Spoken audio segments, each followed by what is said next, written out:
Good morning बच्चों, कैसे हो सब? कैसा चल रहा है क्लास सबका? अब तो क्लास खुलने का वक्त आ गया। अब तो हम लोग इस जगह पर हैं जहां से अब हम लोग का ऑफलाइन स्टार्ट होने जा रहा है।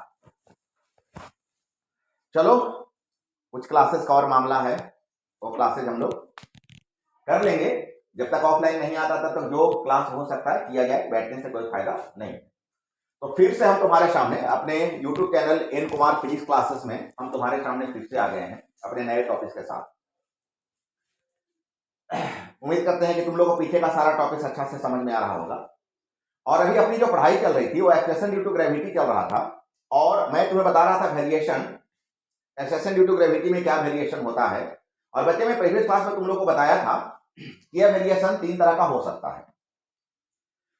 जो एक्सेशन ड्यू टू ग्रेविटी है, गुरुत्वीय त्वरण है, इसमें तीन तरह का परिवर्तन आ सकता है, तीन तरह का वेरिएशन हो सकता है। एक तो डेप्थ के, अगर हम लोग अर्थ के नीचे जाते हैं तो उसमें वेरिएशन हो सकता है। एक बार अगर बाई चांस हम लोग हाइट पर जाते हैं तो हाइट में वेरिएशन हो सकता है, जिसको हम लोग एल्टीट्यूड कहते हैं, लैटिट्यूड कहते हैं। और एक रीजन मैंने तेरे को बताया था कि अगर अर्थ का भी जो शेप है वो शेप हमेशा एक समान नहीं होता है, अर्थ का भी शेप चेंज करते रहता है। ये चेंज करते नहीं रहता, चेंज तो करते ही रहता है। अर्थ का मैं तुम्हें बता दूं कि अर्थ का शेप 24 आवर चेंज होते रहता है, हमेशा ही चेंज होते रहता है, वो स्लाइड चेंज होता है। और इसका जो स्टडी है वो हमारे सैटेलाइट ऊपर से बताते रहते हैं, इसीलिए अर्थ के ऊपर जो सैटेलाइट लगा हुआ है वो सैटेलाइट का बहुत ज्यादा यूज है। वो जो मिलीमीटर और सेंटीमीटर में भी जो अर्थ का शेप चेंज होता है, लेकिन हम लोग को उससे मतलब नहीं है। आज हम लोग को इससे मतलब है कि जो अर्थ है वो बिल्कुल स्फेरिकल नहीं है, वो एकदम एक शेप्ड है, अंडे के आकार का है। तो अब अंडा का अगर तुम एग ले लोगे तो उसका रेडियस, अब हॉरिजॉन्टल रेडियस और वर्टिकल रेडियस दोनों सेम नहीं ना आएगा। खैर, वो जब मुद्दा आएगा तो मैं तुम्हें फिगर बनाकर दिखलाऊंगा। अभी तक तुम केस 2 पर ध्यान दो। मैंने केस 1 तुम्हें बताया था कि जैसे जैसे हम हाइट पर जाते हैं वैसे वैसे जी वैरी करते जाता है, और जब हम लोग बिल्कुल हाइट पर जाते हैं तो जी का मान घट जाता है। मैंने पूरा डिटेल एक्सप्रेशन करके तेरे को बताया था। अभी हम लोग पढ़ने जा रहे हैं कि विद डेप्थ, इसको लैटिट्यूड कहते हैं, फ्रॉम अर्थ सरफेस। क्या मतलब? बाय द वे, ये अर्थ है, ये अर्थ है, अभी तुम यहां पर हो। अब तुम्हें ड्रिल करके अर्थ के नीचे तुम्हें यहां पर ला दिया जाए, मतलब तुम्हें अब डीप डेप्थ में ला दिया जाए। तो अगर तुम यहां पर अब आ गए, इसका मतलब तुम्हारे लिए अब अर्थ कैसी हो गई? तुम्हारे लिए अर्थ कुछ ऐसी हो गई। तो अब बताओ यहां पर जी क्या होगा, घटेगा या बढ़ेगा? इसी को हम बोलते हैं जी में परिवर्तन। कहां? पृथ्वी से नीचे जाने पर, डेप्थ में जाने पर जी में क्या परिवर्तन होता है, ये बात अभी हम लोग पढ़ने जा रहे हैं। बच्चे, यही तुम्हें इस फिगर में दिखलाने का मैंने प्रयास किया कि ये अर्थ है, अर्थ है। भाई देखो, तुम अर्थ का मास एम ले लो, अर्थ का मास एम ले लो। अब यहां से तुम डी डेप्थ में आ गए, अब तुम डी डेप्थ में आ गए, अब जो बॉडी था वो बॉडी यहां पर आ गया, एम मास का कोई बॉडी यहां। अब बताओ सेंटर से उसका डिस्टेंस कितना बचा?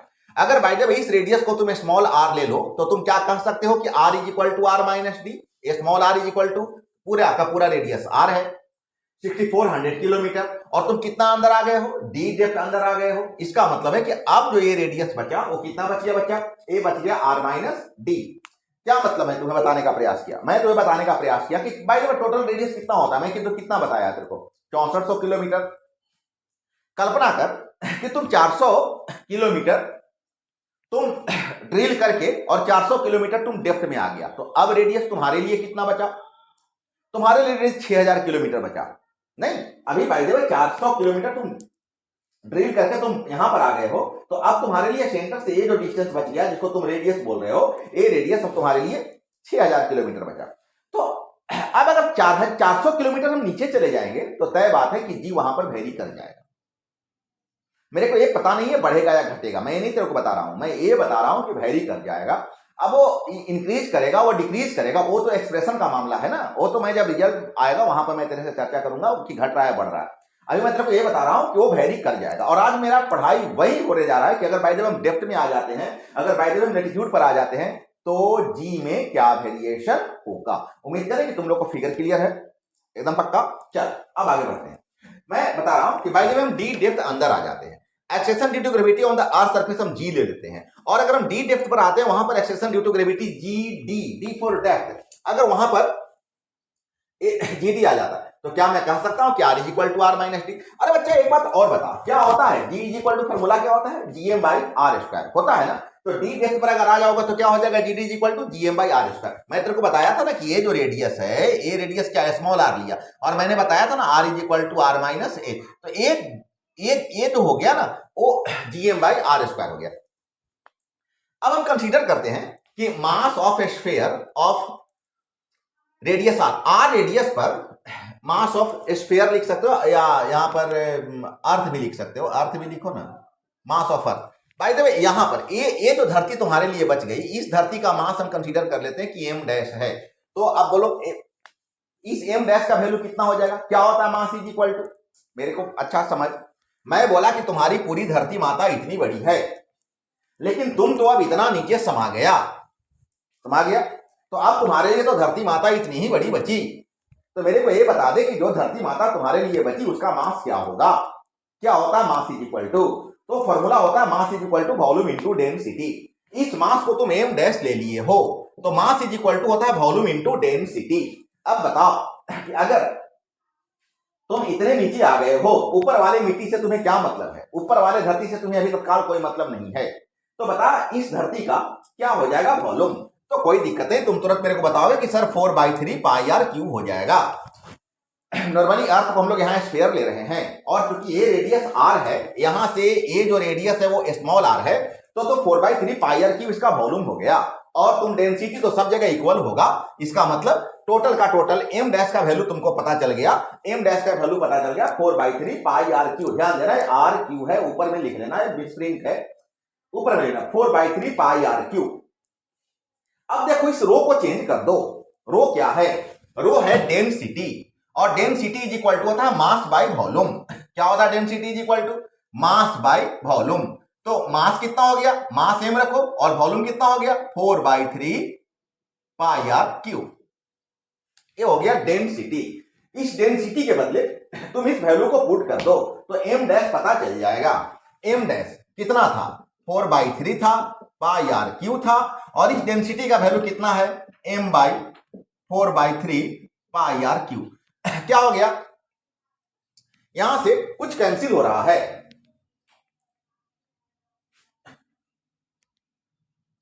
और सॉरी यहां पर r बड़ा है, हाँ यस, तो 4/3 कैंसिल हो गया, पाई से पाई कैंसिल हो गया, क्या बच गया, m dash is equal to क्या बच गया, m बच गया।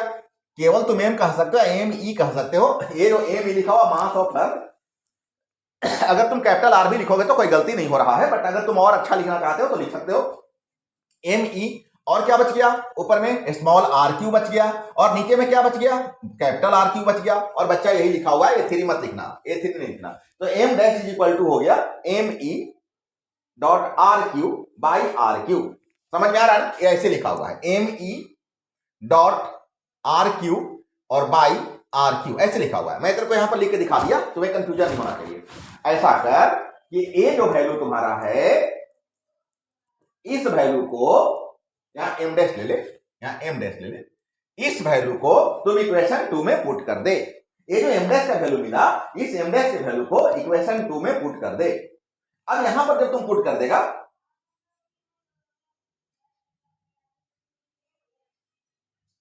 क्या इक्वेशन 2 है, देख जी तो रहेगा, चल जी छोड़ देते हैं, बाई आर स्क्वायर तो है, चल बाई आर स्क्वायर छोड़ दे, और इस एम डैश का वैल्यू पुट कर दे, एम डैश का value M R cube by R cube, M A वाला, यहां ई लिखो या ना लिखो एक ही बात है, M R cube by R cube, मतलब क्या बच गया GM R cube by GM dot R by R cube. देख अच्छा से मैं बता दे रहा हूं, कंफ्यूज नहीं करना, अच्छा से नोट्स बनाना। देख जी डी, जी रख, यस सर रख लिए, एम रख,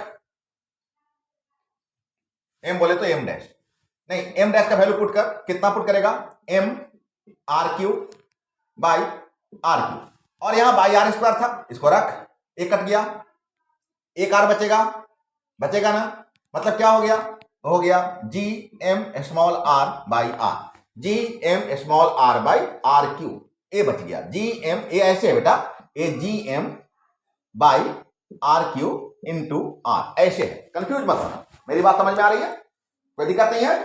चलो बहुत अच्छा, किसका वैल्यू मेरे को मिल गया, जीडी का वैल्यू मिल गया, है ना। यहां तक मिटा देते हैं, यहां तक मिटा देते हैं, यहां तक नोट कर लेना। चल पूरा प्रिकॉशन के साथ नोट्स बनाना, है ना। मेरा लिखा हुआ चीज और जो तुम्हारा स्क्रीन पर आ रहा है, इन चीजों दोनों के साथ अच्छे तालमेल बना करके बिल्कुल करेक्ट नोट्स बनाना, है ना। नोट्स में कोई गलती नहीं होनी चाहिए। एक बार अगर तुम कॉपी में गलत लिख लोगे, लाइफ टाइम गलत पढ़ते जाओगे, इसका पूरा ख्याल रखना। 2 मिनट ज्यादा टाइम लगे, हाँ, पूरे प्रिकॉशन के साथ। और अगर फिर भी तुम्हें कोई डाउट लगे तो अब ऑफलाइन क्लास चालू होने जा रही है, तो उसमें तुम खूब अच्छा से पूछ लेना, है ना, खूब अच्छा से पूछ लेना। अब देखो यहां क्या लिखे, हम जीडी का वैल्यू निकाल रहे हैं। क्या हो गया जीडी, ए देख, जीडी क्या था, जी था, एम था, बाई आर क्यू था और डॉट आर था। लेकिन बच्चा जब मैं तेरे को फिगर बताया था, मैंने क्या बताया था कि ये जो वैल्यू है इसको मैं कितना बोलूंगा, आर को मैं कितना बोलूंगा, आर माइनस डी बोलूंगा। तो अब यहां आर नहीं लिख करके तुम लिख दे आर माइनस डी, करेक्ट, कोई दिक्कत नहीं ना। ए निकल गया जीडी का वैल्यू। अब तुम ऐसा कर, इसको जी से डिवाइड कर दे। क्या था जी, जी था जीएम बाई आर स्क्वायर, इससे डिवाइड कर, जीएम से जीएम कट गया, ए आर स्क्वायर ऊपर चला जाएगा, जो भी निकल रहा है। क्या मतलब, G D by D is equal to, G D by G is equal to क्या बच गया, R minus D upon R cube, और ये आर स्क्वायर ऊपर चल जाएगा इंटू आर स्क्वायर। ए तो कट गया तो मन, मतलब यहां से 2 आर और कट गया, जो कुछ एकदम बहुत ही आसान है, बहुत आसान है। जिस बच्चे का अलजेब्रा स्ट्रांग होगा, ऐसा क्वेश्चन पढ़ने में उसे बहुत सुविधा होती है। क्या बच गया, R minus D upon R. अब इस एलसीएम को डिस्ट्रीब्यूट कर दो तो हो गया G D by G is equal to 1 minus D by R. ये हो गया ना, आर इसके नीचे गया तो 1 हो गया, आर इसके नीचे गया तो 1 हो गया, यहां पर आया तो डी बाई आर हो गया। तो G D by D is equal to 1 minus D by R. और यहां से तुम क्या कर, यहां से तुम जीडी का वैल्यू निकाल लो।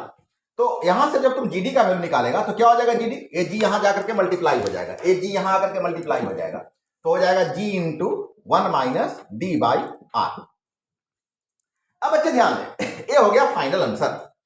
अब देख, जैसे जैसे डी का वैल्यू बढ़ेगा, जैसे जैसे डी बोले तो डेप्थ, डी बोले तो तुम धरती के नीचे ड्रिल करके घुसते जा रहे हो, तो जैसे जैसे डी का वैल्यू बढ़ेगा वैसे वैसे जीडी का मान घटेगा। माइनस में है ना, माइनस में है ना, और माइनस होने वाला आइडेंटिटी अगर बिग होता है तो रिजल्ट घटता है। मैं क्या बता रहा हूं, 1, अब देख 1 में से तुम 2 घटा लो तो -1, 1 में से तुम 8 घटा लो तो -7। क्या मतलब कि जैसे जैसे ए आइडेंटिटी बड़ा होते जाएगा वैसे वैसे रिजल्ट छोटा होते जाएगा। -1 से -7 छोटा है। अगर 1 में से 10 घटा लो -9 आया और छोटा हो गया। मतलब घटने वाला टर्म जैसे जैसे बड़ा होते जाता है वैसे वैसे रिजल्ट क्या होता है, वैसे वैसे रिजल्ट और ही छोटा होते जाता है।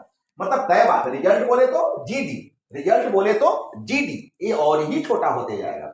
मतलब तय बात है कि जैसे जैसे हम अर्थ के भीतर जाते जाएंगे वैसे वैसे एक्सेलरेशन ड्यू टू ग्रेविटी क्या हो जाएगा, घटते जाएगा।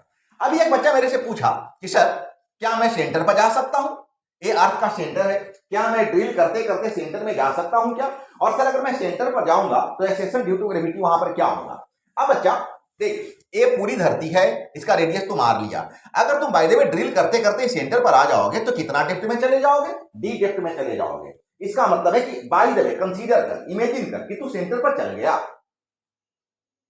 और अगर तुम सेंटर पर चला गया इसका मतलब है कि रेडियस ऑफ अर्थ है और तुम्हारा डेप्थ दोनों क्या हो जाएगा, इक्वल हो जाएगा। मतलब उस कंडीशन में तुम कह सकते हो कि R is equal to D, कह सकते हो, कहा जा सकता है।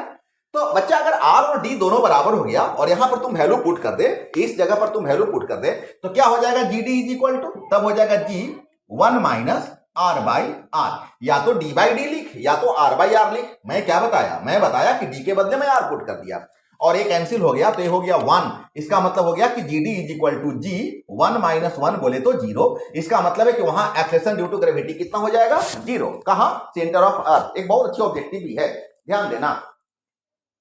अगर तुमसे ऑब्जेक्टिव पूछ दिया जाए कि अर्थ के सेंटर पर कितना एक्सेलरेशन ड्यू टू ग्रेविटी होगा, तो तुम एक्सप्रेशन के साथ उसे बता सकते हो कि सेंटर मतलब क्या, सेंटर के अर्थ के सेंटर पर एक्सेलरेशन ड्यू टू ग्रेविटी 0 होता है, वहां कोई ग्रेविटी, वहां पर कोई एक्सेलरेशन नहीं होता। तो फिर बच्चे वहां पर वेट क्या हो जाएगा तुम्हारा, क्या हो जाएगा वेट, तो वहां weight is equal to M G बोले तो जी डी, और एम तुम बाय द वे कितना का भी हो, लेकिन वहां एक्सेलरेशन ड्यू टू ग्रेविटी नहीं है, तो वहां तुम्हारा वेट हो जाएगा 0, मतलब तुम 0 वेट के हो जाओगे। अब बोलो ये पॉसिबल है क्या कि तुम 0 वेट के हो जाओ? नहीं ना पॉसिबल है। इसका मतलब है कि तुम सेंटर पर नहीं जा सकते हो। अच्छी क्वेश्चन है। इसका मतलब है कि तुम्हारा सेंटर पर जाना पॉसिबल नहीं है। ड्रिल मशीन को ड्रिल करते करते करते करते हम 6400 किलोमीटर सेंटर तक नहीं भेज सकते हैं, क्योंकि ड्रिल मशीन में जो नीचे का बॉडी होगा, वो नीचे का बॉडी का कोई ना कोई वेट जरूर होगा, और अगर एक्सेलरेशन ड्यू टू ग्रेविटी 0 हो गया तो खींचकर उसको नीचे ले कौन जाएगा? ये पेन को अगर हम छोड़े तो नीचे क्यों गिर गया? वो नीचे गिर गया एक्सेलरेशन ड्यू टू ग्रेविटी के कारण, मास के कारण नहीं गिरा, मास के कारण नहीं गिरा। मैं तुम्हें पहले भी बता रखा है कि मास कभी भी कहीं भी चेंज नहीं करता है, किसी भी कंडीशंस में मास में कोई परिवर्तन नहीं होता है। तुम जितना मास तुम्हारा अर्थ पर है उतना ही मास तुम्हारा मून पर होगा, और उतना ही मास तुम्हारा स्पेस पर भी होगा, लेकिन तुम्हारा वेट चेंज कर जाएगा। तुम अगर 60 किलो के, बाय द वे तुम्हारा वेट अगर 60 केजी अर्थ सरफेस पर है, तो मून पर जाओगे तो नियर अबाउट 6 टाइम्स घट जाएगा, नियर अबाउट, इसका मतलब 10 किलो के हो जाओगे। और मून पर जाओगे, सॉरी, जब तुम स्पेस में जाओगे तो नियर अबाउट 10 टाइम्स घट जाएगा। 10 टाइम्स बोले तो तुम 6 केजी के हो जाओगे। अब इसीलिए तो वहां सब कोई उड़ने लगता है। अब 60 किलो का बंदा अगर 6 किलो का हो जाए तो क्या होगा? वो नहीं टिकेगा, वो सरफेस पर नहीं आएगा। मतलब सरफेस पर लाने वाला कौन सा फिजिकल आइडेंटिटी है जो तुम्हें सरफेस पर लाता है? तुम जमीन पर खड़े क्यों हो पाते हो? जी के कारण खड़े हो पाते हो, एम के कारण नहीं। मेरी बात समझ में आ रही है बच्चा? तो वहां पर जब जी ही नहीं है तो वहां पर वेट कहां से होगा? और वेट नहीं होगा तो वेटलेस आइडेंटिटी किसी पॉइंट पर कैसे जा सकता है? तो इट्स अ क्वेश्चन कि सेंटर ऑफ अर्थ पर जो एक्सेलरेशन ड्यू टू ग्रेविटी होगा वो कितना हो जाएगा? 0 हो जाएगा। 0 होने के कारण बॉडी का वहां वेट नहीं होगा और हम लोग वहां पर नहीं जा सकते हैं। तो उम्मीद करें बच्चे एक केस 2 तुम लोग को बिल्कुल ही क्लियर हो गया होगा। कोई डाउट भी है क्या? डाउट अगर होगा तो मेरे पास तुम डायरेक्ट कॉल कर सकते हो, मेरे व्हाट्सएप पर अपने क्वेश्चन को क्लियर कर सकते हो, है ना। और अगर उसके बाद भी, तो अब कुछ दिनों के बाद हम ऑफलाइन तुम्हारे सामने रहेंगे, तो फिर वहां भी अपने प्रॉब्लम्स को तुम स्टोर करके ला सकते हो। और बाय द वे कोई डाउट हो तो वहां पर तुम क्लियर कर सकते हो, कोई वहां पर तुम्हें प्रॉब्लम्स नहीं होना चाहिए। स्टोर करके रखना क्वेश्चन को। तो चले हम लोग नेक्स्ट केस की ओर। चलो आओ हम लोग आते हैं case 3, due to shape of earth. Due to shape of earth. अब देख, मैंने तुम्हें तुम्हारे सामने अर्थ का फिगर रखा, ये पृथ्वी है। अब देख, ये पृथ्वी का नियर अबाउट रियल शेप तुमको मैं दिखला रहा हूं। क्या ये शेप तुमको एकदम गोल दिखाई दे रहा है क्या? क्या एक स्फेरिकल शेप दिखाई दे रहा है क्या? बिल्कुल नहीं। अर्थ का शेप बिल्कुल गोल नहीं होता है, वो क्रिकेट बॉल के जैसा नहीं होता है, एकदम गोल नहीं होगा, एक शेप है, देख लो। और बच्चा मैं तुम्हें बता रहा हूं, बहुत अच्छा, यहां से मैंने काफी मेहनत किया तुमको ये बात बताने के लिए। ये जो डायमीटर है ना, इसको बोलते हैं पोलर डायमीटर। क्या मतलब बच्चा? ये जो अर्थ है ना, इस अर्थ पर अगर तुम ऐसे 2 डायमीटर खींच दो, तो एक ये डायमीटर है और एक ये डायमीटर है। इस डायमीटर को हम क्या बोलते हैं? Polar diameter. बच्चे तुम जानते हो ना, ये नॉर्थ पोल होता है, ये नॉर्थ पोल होता है, ये साउथ पोल होता है ना। तो ये जो नॉर्थ पोल, ये जो डायमीटर है नॉर्थ पोल पर, ये जो डायमीटर यहां से यहां तक का हुआ, इसको हम बोलते हैं, और सॉरी ये साउथ पोल हो जाएगा। तो एक ये डायमीटर जो होगा उसको पोलर डायमीटर कहते हैं। और इस पोलर डायमीटर का जो वैल्यू है वो 12,714 किलोमीटर है। बहुत अच्छा शेप मैंने तुम्हारे लिए मेहनत करके बनाया। और ये जो इसको बोलते हैं, इस लाइन को हम बोलते हैं इक्वेटोरियल डायमीटर। और ये जो इक्वेटोरियल डायमीटर है वो 12,756 किलोमीटर है। अब अच्छा तुम खुद देख ले कि ये कितना बड़ा है। नियर अबाउट 21 किलोमीटर का डिफरेंस है। सो अर्थ सब जगह एक जैसा नहीं होता है।